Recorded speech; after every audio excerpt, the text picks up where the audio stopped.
alam niyo lang ang story ng buhay ko, may inspire kayo kung paano binago ng Organo Gold ang lahat sa akin.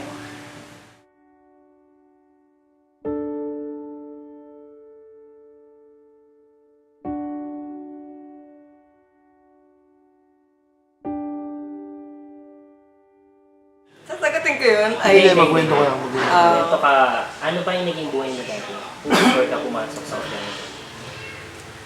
Andun yung part na maraming bully, maraming mga asar sa'yo, lalo na sa physical mo, looks, ganyan. Dinadown ka. Siyempre ikaw, parang lahat ng tao, dinadown ka na. Andun din yung part na bigla ka nalang bibigay. Siyempre, dahil sa Organo Gold, nagbago lahat. Dun yung part na na-inspire ka, umangat yung self-esteem mo, lalo mo silang sinabayan, imbis na i-down mo yung sarili mo, syempre sasabayan mo na lang sila. Ganun.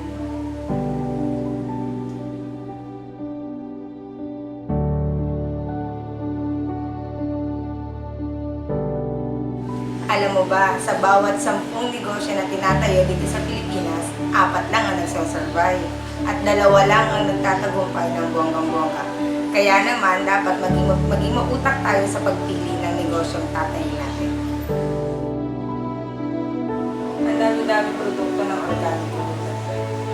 Bawat aspeto ng buhay, kaya natin supplyan sa mga produkto nila. Marami nagbukas sa akin. Maraming pintuan, bintana, takip ng soft drinks, Colombo, meron pa nga mga puso. Marami pang iba simula nung dumating sa buhay ko ang Organo Gold.